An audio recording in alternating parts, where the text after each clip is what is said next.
I'm Matt Medved, co-founder, CEO, and editor-in-chief of Now Media, and we are so excited to kick things off with an incredible fireside chat with Deepak Chopra and Poonacha. We've got, give it up, give it up. Yep. Founder and CEO, respectively, of the Chopra Foundation. And we're going to dive right into it because there's just so much to talk about. There's some really incredible topics here.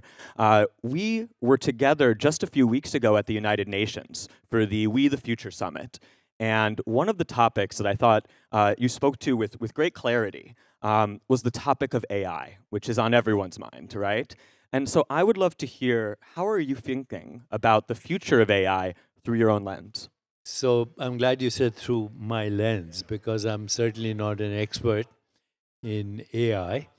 But right now, if you look at the future of well-being and all the developments that happened even post-COVID, here are the major things that are happening in medicine. AI drives them all, by the way. So AI comes first.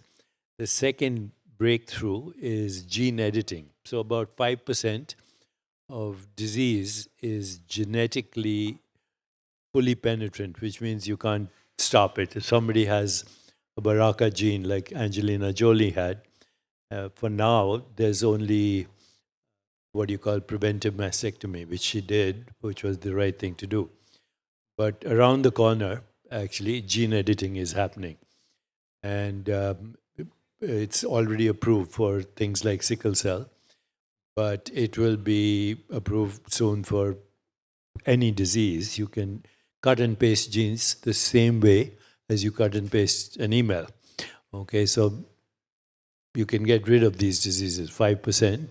The rest are epigenetic. I'll talk about that in a moment. So gene editing after AI. AI comes first, gene editing. The third is something called messenger RNA.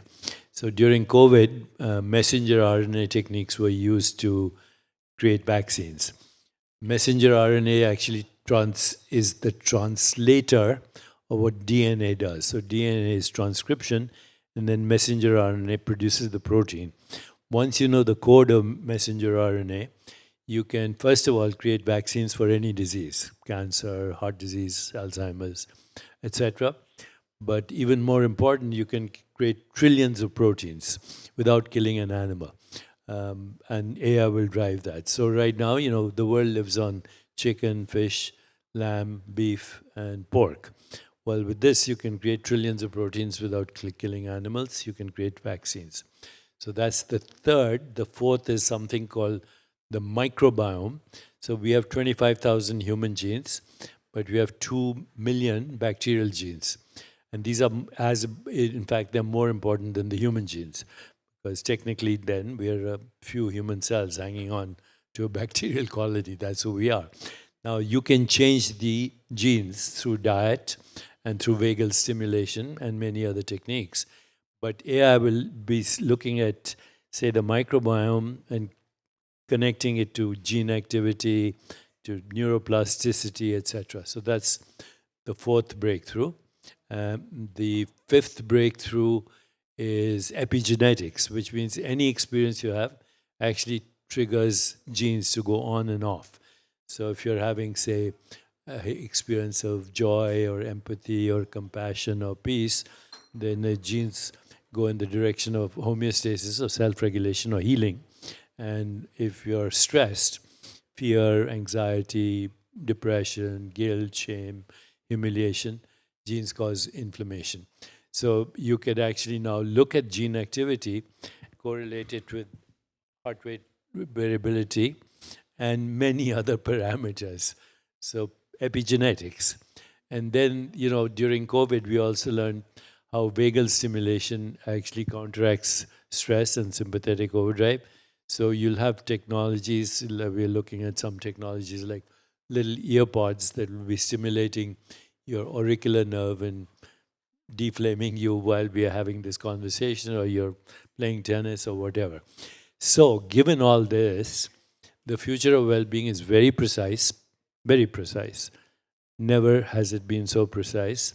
It's very personal because, you and I might react to the same food differently. If you have, say, everybody thinks spinach is good for you, but if you have oxalate deficiency, it's not good for you. It causes kidney stones.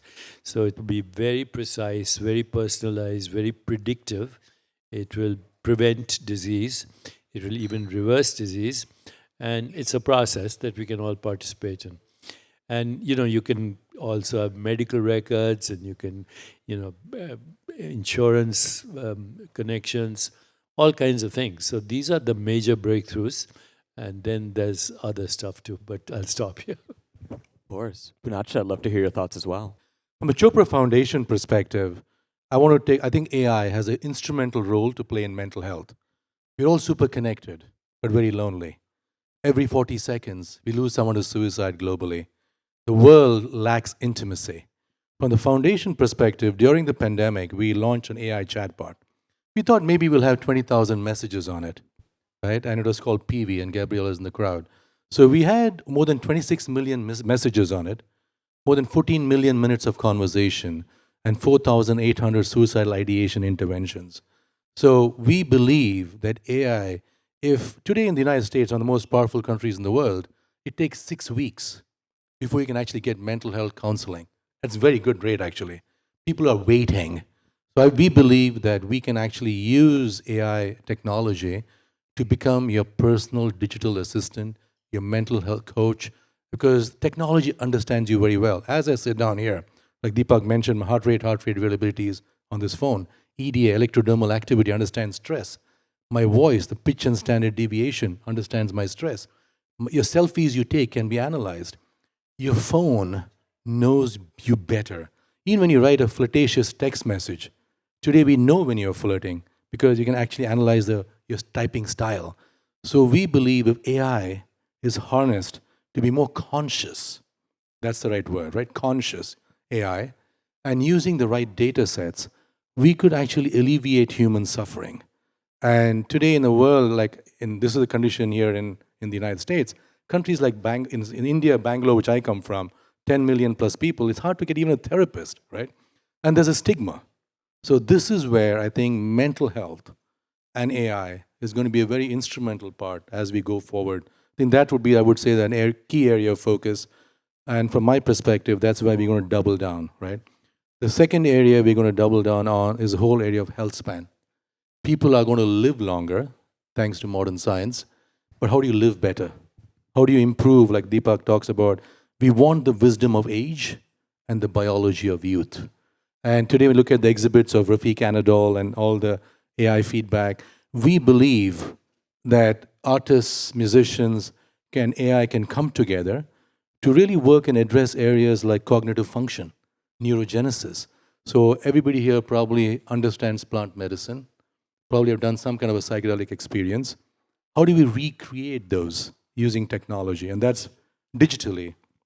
And I would love for Deepak to share your thoughts on maybe the electrome and how you see that coming together, maybe as a follow-on, I don't know, that's just a thought. Well, ultimately, your body can be mapped out through equations, mathematical equations. And right now, there's no experience that cannot be mapped out already. So even as we are speaking right now and people are listening to us, and if this is going on, say, live stream, everybody's neural networks here are being activated, which means genes are being activated.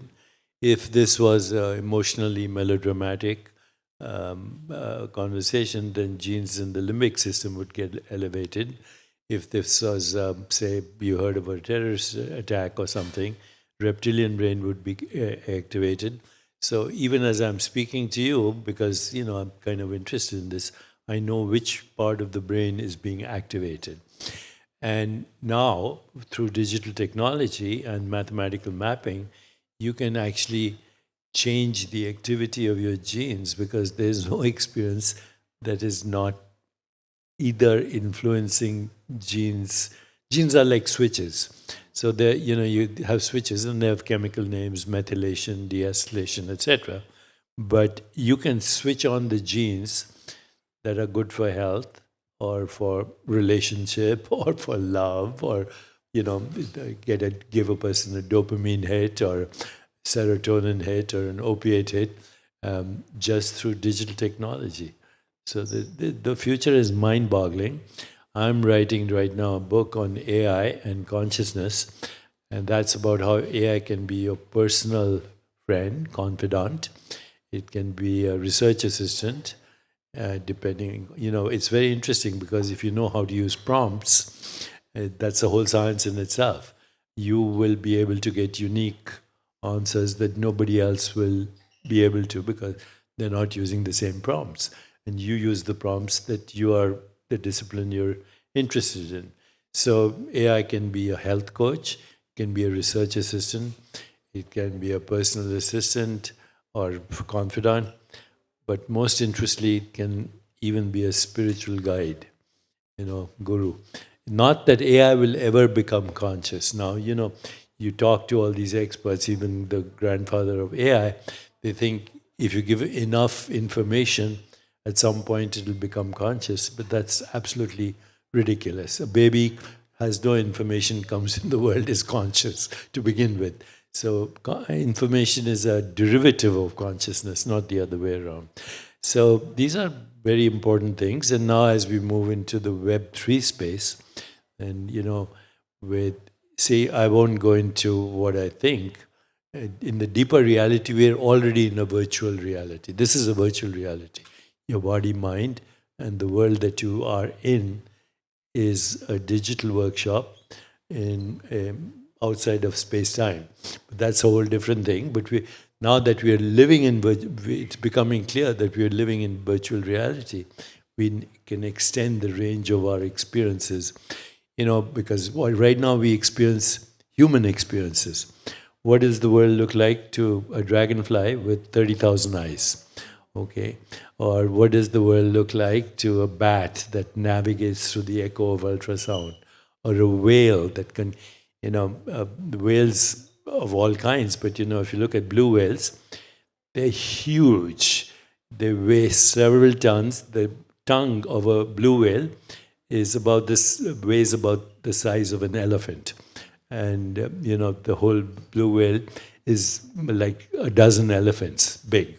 What is the world to a blue whale? You can also use the technologies that used to be in the past. I was very interested in these whale collars that can imitate infrasonic sounds, and they can have communication with the whales. But I think with technology and AI, you can communicate with all life forms, which would be an amazing thing. Absolutely, absolutely, and I love the focus on the upside of this technology. Like, we are definitely techno optimists at Now Media. We have our Now AI channel, which explores the intersection of AI and the creator economy. But we are also aware of some potential downsides, right? That's a part of the conversation. One of the ones that we're focused on at Now Media is the rise of AI misinformation. And that's something that we're working on with our sovereignty digital CMS to help authenticate media, help digital publishers use Web3 to authenticate media, be able to verify the truth and the like, to offset that downside. I'm curious, are there some potential downsides to the rise of AI that you're concerned about? There are potential downsides to any technology. When fire was discovered, there was downside to the discovery of fire. So anytime a new technology emerges, there are potential downsides. The unfortunate thing is that our spiritual and emotional evolution has not kept up with our technological evolution. That's a dangerous combination because, when you have primitive, medieval, tribal minds and you have these capacities, you won't need nuclear weapons. You can use AI to destroy the world. So that's a downside. Now, I've been on some panels where in the midst of the panel, where people were talking about the downsides, I actually went on AI, and during the conversation, I asked several AIs, ChatGPT, Bard, Google, this, that, the other.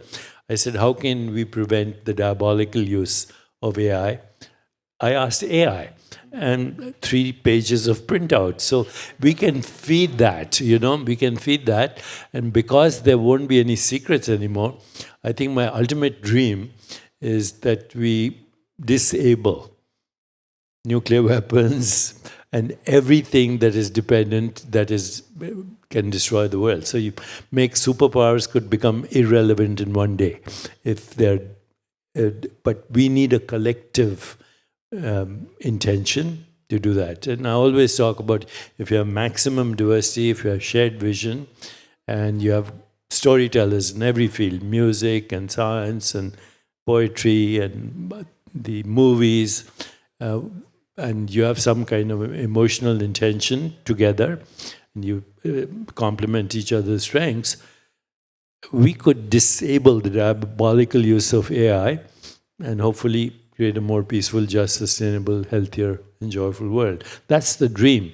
But, when a new technology comes, it's free. It's a free-for-all at the moment. And that's scary. I think for being a technologist, I came to this country in 1992. It was the birth of optical networks, right? We created fast internet. My first company is acquired by Nortel Networks, created optical networks. And what we created was big fast pipes, which number one traffic on the internet is pornography. The second thing was Motorola, as part of the Motorola team, and we created amazing mobile phones, but addiction came with mobile phones. We are at a very interesting inflection point right now with AI, blockchain and Web3. So I think today, our focus is how do you become more conscious, right? So while everything is going to happen, what's going to happen is going to happen. From a foundation perspective, we really want to imbibe the operating system. Like every software developer, every artist, every musician has an intention. And if you can have the intention of love, and if love can become the operating system of technology, not fast speeds, not how do I get more people clicking, more clicks, or that is how technology is designed. We design for fast internet, we design for tracking click rates on the internet, but with Web3, AI and block, imagine we optimize the human experience. We want to create love. And so with Dr. Chopra's help, we have 4 principles. We say for A, we want to foster a platform which creates, first A is attention, deep listening. Today, we do not listen. We have a huge issue with attention deficiency. It's always scattering, right? And the second A is appreciation. You appreciate each and everyone's uniqueness. Third A is affection, love, kindness, tenderness, compassion. And the fourth A is acceptance. So imagine, as AI, as technology evolves, you have an underlying principle of conscious technology. Every physician who becomes a doctor takes the oath. How come we don't have software developers doing the same thing? How come we don't have musicians, artists? If all of us became more conscious, and Deepak talks about be the change you want to see in the world, then I think it'll be the other way around, right? We will create more conscious technology. Absolutely, absolutely. And so, let's shift gears over to Web3 now. So at Now Media, our mission from day one has been to empower the creators of culture and bring the Web3 movement from niche to mainstream. So I was really excited to see Dr. Chopra and yourself entering the Web3 space. I know we first connected through our mutual friend, Keith Grossman, who I know played a role in that as well. I would love to hear a little bit about what excites you about Web3 and how you're thinking about using Web3 to build intimacy and community around everything that you're doing. He's better at this than I am. We're a tag team. But one of the things we did create on Web3, a virtual experience, or what we call a house of enlightenment. So you could actually own a house of enlightenment on Web3. And if you went to the library, you could access anything that is there. It would be bigger than the Library of Alexandria and much grander. If you went to the kitchen, you could have any recipe you wanted, etc., etc. Every room would actually enhance your well-being, but also move you in the direction of a higher consciousness. And actually, we showed that in Dubai recently and had a great response. Now people are interested in actually creating real homes that replicate the Web3 experience of the House of Enlightenment. You want to add to something? So I think just to where we look at Web3 going right now. So with Dr. Chopra, I think he says from his philosophy, he said with 4 stages of life, right?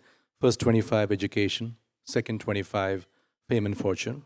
Third 25, be of service. At 53, I'm of service. I'm fourth now. And the fourth phase, he is about enlightenment. So what do we do with that kind of message? We said, how do we collectively awaken the world?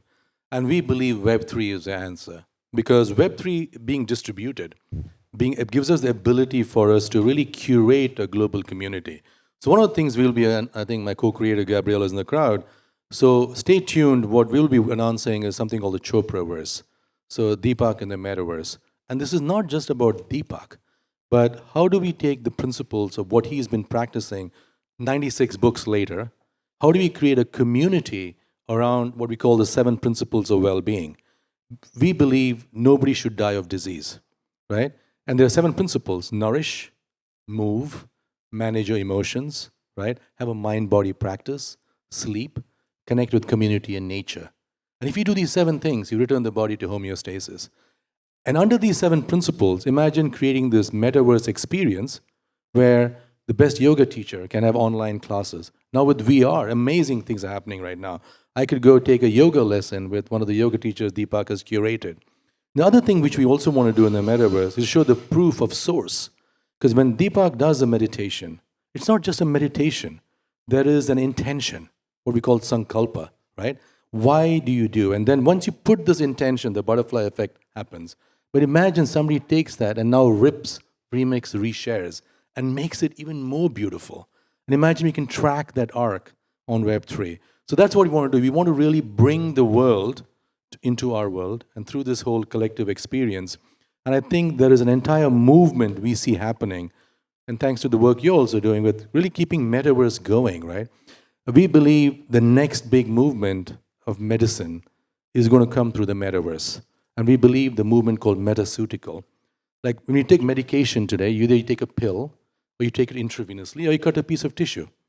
The next big frontier is the eyes, right? When you watch a meditation, nobody goes and punches somebody after watching a meditation, right? Technically you don't.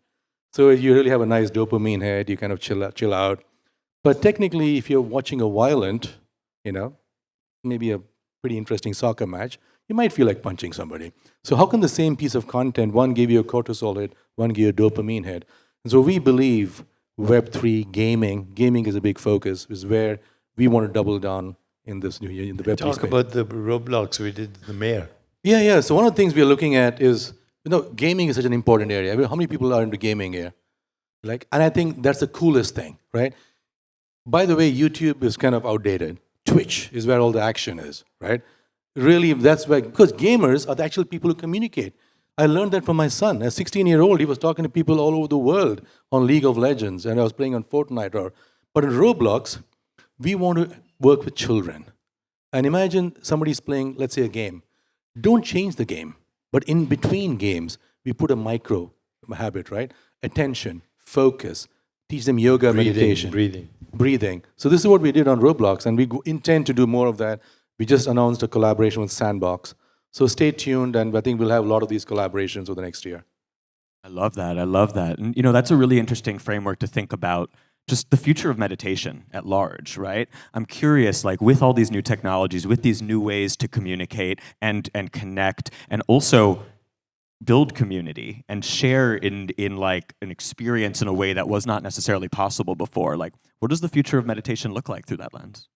Well, it was 3 years ago when none of this was happening, when we did that program with Fitbit. So, 3 years ago, we did a program with Fitbit where people, right now, you can look at your heart rate variability and you can see if you're stressed or not. So we had live intervention, and we had 1.3 billion media hits, which is, I didn't realize that so many people even had Fitbit, but they were exchanging with each other. But it was the first time we could show that in real time, you could teach a person to change their biology. That is the future. We now know, in 2012, we published a paper, and we collaborated with Harvard and UCSF and the Nobel laureate, where 1 week's meditation experience changed gene activity dramatically. So all the genes that were responsible for self-regulation, homeostasis, went up, some 17-fold over baseline. All the genes that were associated with Alzheimer's, cancer, heart disease went down. The level of the enzyme telomerase, which controls your genetic clock, went up 40%, which, the person who collaborated with us, Elizabeth Blackburn, she won the Nobel Prize for this. And she had no idea about meditation. She just came on as a researcher. She was absolutely shocked. Now she's written a book called The Telomere Effect. But the bottom line is, with the technology we have and the way we can get feedback and then self-regulation, you can extend lifespan, meditation, you can decrease inflammation, you can look at neural networks, rewire the brain. This was, when I went to medical school, the body was like a frozen anatomical structure. You couldn't do anything with it except do surgery or pharmaceuticals. But the body is not that. The body is not a noun, it's a verb. And it changes with every little experience you have, every nuance. So, the body and the brain are created by genes, but they're sculpted by experience. So, you have a basic framework that the brain and the body is created by genes, 25,000 genes that you got from your parents. But now every experience sculpts either the neural networks, phenomenon like synaptic potentiation, neurogenesis, which means new neurons, synaptic connections, which means connections between neurons. And this is an age that Homer never dreamed of. I think from keeping the context of Web3, I love Rafiq Anadol, and I think the exhibit, right? So what he did in MoMA, if you'll have seen the exhibit, is the future of meditation too. Because if you look at meditation today, when Deepak started it, the whole mind-body movement, April 1st, 1989, the book was called Quantum Healing. And typically, think of meditation, we think about close your eyes, chant Om, right? You go to wear Lululemon pants, maybe. But meditation has changed. And you look at my son or young kids, meditation is an eyes open experience now. Anything can feel selfless, timeless, effortless, richness of experience. When you're in the state of flow, you can be playing music, you can be watching a piece of moving art, whatever that brings you into that state. Today with technology and artists and musicians, I think we can entrain the brain to give you a meditative experience. So we are no longer limited by the canvas. The digital canvas is going to be so powerful. I believe that meditation used to be a very we talk about collective consciousness. Imagine we're in this 360 room and we're feeling immersed like a psychedelic experience, but eyes open. We can then entrain the brain to get into what we call heart rate variability or heart coherence, right? That is where I think immersive, and we did this thing, Gabriella, we're talking about with Van Gogh, immersive Van Gogh experiences. We said, how do we take Deepak's meditation and project it and create this brain entrainment using sound? What we look at the world is sensations, images, feelings, and thoughts. That means we can, by modifying some of these things, your sensations and images, we can upgrade and downgrade the illusion. And this is where I think art, technology, using artists and music, it can. Yesterday, we were having this amazing, the book launch, right? Do you guys know Snow Raven, the musician from the Arctic? She started something called Arctic Beatbox. Listen, go to YouTube, listen to her. So she really had the shamanic sounds of bringing nature into, and using how she sings, totally transformed it. And if you've done a medicine journey with Icaros, and when they sing, it transports you. And I think we can do the same thing with binaural beats and all that kind of stuff. There's one other idea that, 50 years ago, 30 years ago, it was considered outrageous. Because everybody thought that the consciousness is produced by the brain. But it seems not true. Consciousness is a field, just like the electromagnetic field. And the brain acts as a reducing valve, in using the words of Aldous Huxley. So right now you're surrounded by infinite energy information. We all are. It's called the quantum field. It pervades all of space-time. It's out around you, it's in you, and it extends across all of space-time. That's the electromagnetic field. But there's a quantum field, which is even more deeper. And then we think beyond that is a consciousness field. Okay. Now, if we can harness the field, then collective meditation could actually change the whole field structure.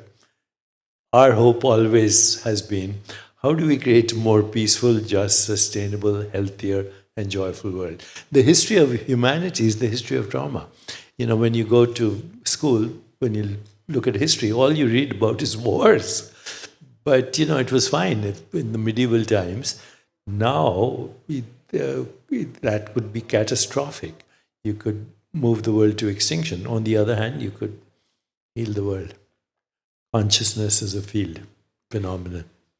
I love that. And I also loved what you touched on with Rafiq and also healing, the meditative experience. One of the highlights of Gateway Miami this year with our theme of blossoming is Rafiq Anadol's sense of healing being exhibited for the first time in the United States. So would encourage everyone to check that out and really take that in a meditative manner.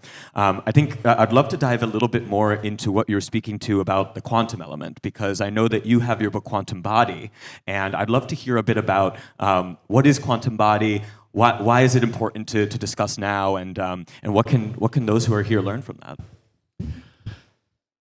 Well, quantum mechanics is defined only by one equation. It's called Schrodinger's equation. And Schrodinger's equation tells you how a quantum system will evolve over time. So once you understand Schrodinger's equation, you understand the universe, basically. All our technology is now based mostly on quantum mechanics. So if this was being live streamed, that's because we understand quantum mechanics. And you can't do anything, text message, Instagram, nothing, without the principles of quantum mechanics. That's a mathematical structure, Schrodinger's equation. Now, if you go to Wikipedia and say, what does it mean? You'll get 35 interpretations. Nobody understands quantum mechanics.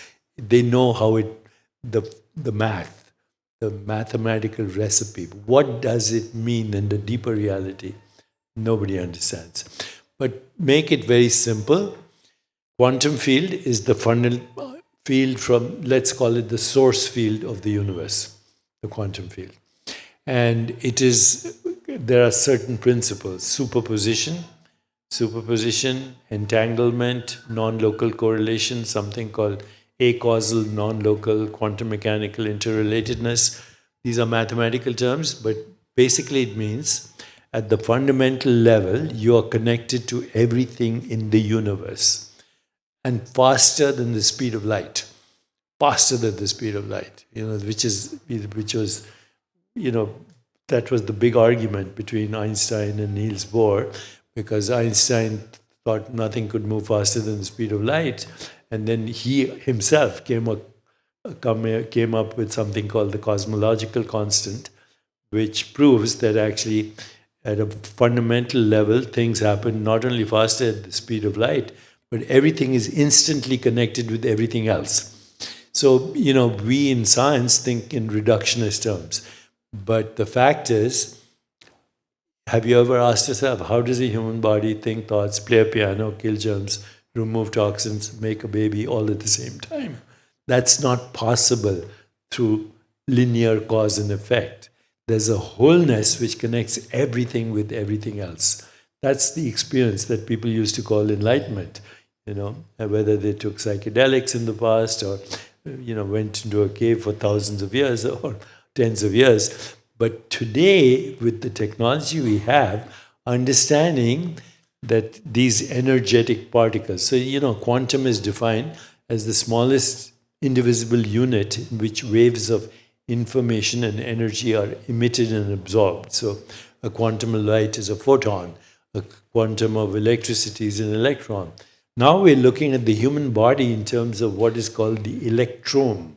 So you understand the genome, you understand the microbiome, you understand all these omics, But the fundamental level of reality in the body is just the movement of ions across electromagnetic, across membranes.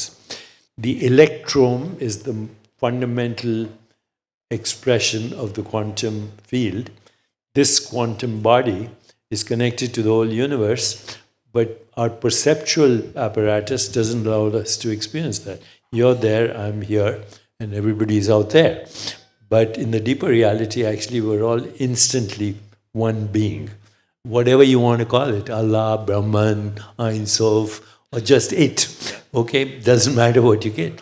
But this, if we actually understand this and the technologies, you know, I don't want to, this is going on YouTube or somewhere, so people will raise their eyes, but, you know, there are psychics who communicate with the dead or whatever. You know, if you understand that everything is virtual, even this is a virtual reality, then the afterlife is a virtual reality. That's a virtual reality. There are infinite dreamscapes. And you'll be able to, you know, in a sense, we never actually experience reality as it is.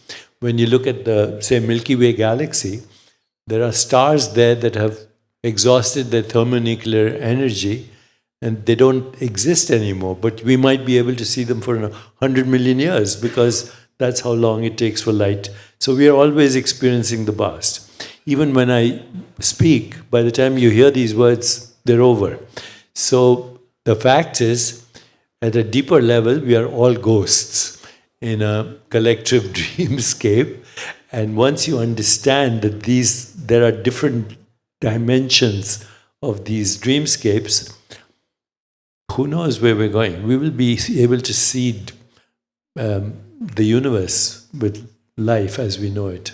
You know, when the genome was first discovered, I happened to be in Milan that night, and Larry King was on CNN, and you know, President Clinton had just announced that the genome has been discovered, the alphabet of life. We thought all disease would be cured, but didn't happen because it's not the genes, it's how they act.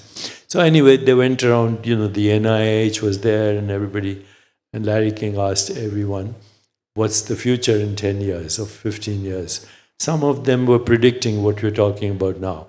But then, you know, it came my turn and I kind of went off the wall. I said, we'll take Larry's genome and then we'll teleport it to different galaxies and we'll seed different galaxies with Larry King. And so he looked at all the other panelists and he said, is he kidding me? And, you know, the head of the NIH then was on the panel. He said, theoretically, it's possible.